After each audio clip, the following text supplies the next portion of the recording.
देवरिया नरसंहार कांड में शामिल 5 आरोपियों के घर सरकारी जमीन पर होने की पुष्टि हुई। राजस्व विभाग ने इन सबको नोटिस जारी कर दिया है। बताया जा रहा है कि जल्दी बुलडोजर एक्शन हो सकता है। इस बीच इस हत्याकांड पर प्रदेश की सियासत में भी बयानबाजी का दौर जारी है। सख्त प्रशासन और बुलडोजर एक्शन की छवि बना चुके सीएम योगी आदित्यनाथ से समर्थक कड़ी कार्रवाई की मांग कर रहे हैं। दूसरी ओर मृतक प्रेम यादव के घर पर बुलडोजर कार्रवाई से पहले ही समाजवादी पार्टी मुखिया अखिलेश यादव एक्टिव हो गए।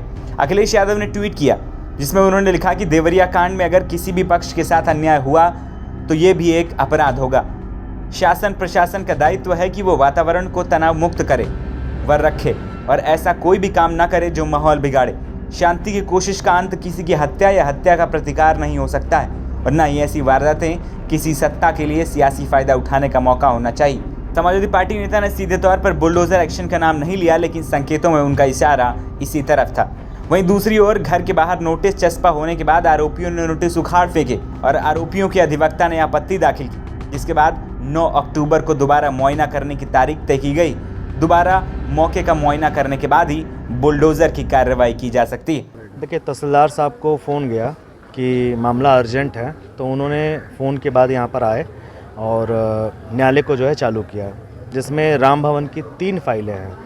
जैसे नोटिस का तामीला जो है वो तीनों फाइलों के बाबत कराना चाहिए था, लेकिन प्रशासन ने केवल एक ही नोटिस का तामीला जो छप्पर और बाउंड्री वॉल के बाबत कराया था। 2 फाइलों को साइलेंट कर दिया और संभवतः उसमें 4-10 को जो है नोटिस जारी करना दिखाया जा रहा है, जिसका संज्ञान हमारे अंदर नहीं था। अंदर गए, सुनवाई हुआ, उनको बताया गया कि उनकी पुत्रवधू ने ये एप्लीकेशन दिया है, राम भवन अपनी जो है जेल में बंद है, उनका वकालतनामा लगेगा। महोदय ने सुनवाई करने के पश्चात ये निर्णय लिया कि मैं स्वयं जाकर के स्थलीय निरीक्षण करूंगा और उसके उपरांत कोई कार्रवाई की जाएगी।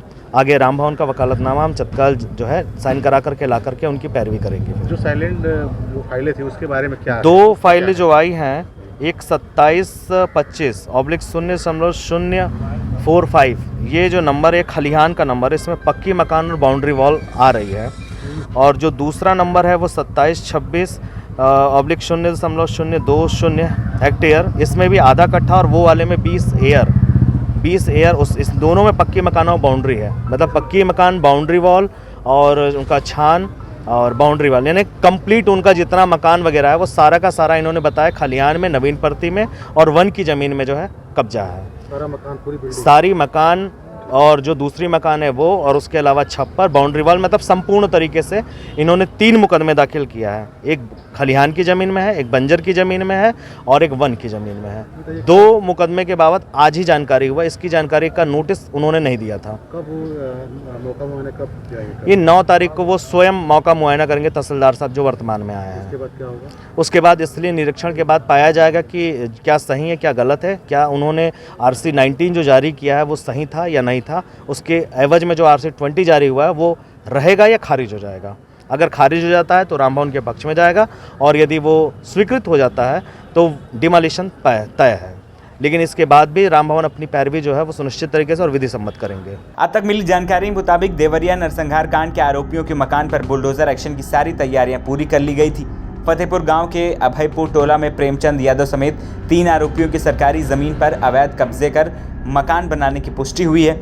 राजस्व विभाग ने अपनी जांच में स्पष्ट किया है कि ये सभी घर सरकारी जमीन पर अतिक्रमण कर बनाए गए, जिसके बाद 3 लोगों को घर के बाहर नोटिस चस्पा किया गया था, जिसमें अब 9 तारीख को फिर से मुआयना करने के बाद आगे की कार्रवाई की जाएगी। देवरिया जिले के फतेहपुर हत्याकांड में शामिल आरोपियों के घरों पर बुलडोजर की कार्रवाई फिलहाल 9 अक्टूबर तक स्थगित कर दी गई है। 9 अक्टूबर को राजस्व विभाग की टीम पुनः मौके का मुआयना करेगी, उसके बाद ही बुलडोजर की कार्रवाई की जा सकती है।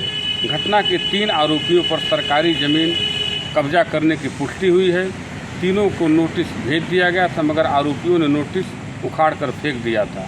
7 अक्टूबर को नोटिस का जवाब देने की तारीख तय थी। अधिवक्ता के वकील ने इस मामले में आपत्ति दाखिल की थी। इसमें 9 अक्टूबर को पुनः मौका मुआयना की तारीख तय की गई है। देवरिया से NBT ऑनलाइन के लिए कौशल किशोर त्रिपाठी।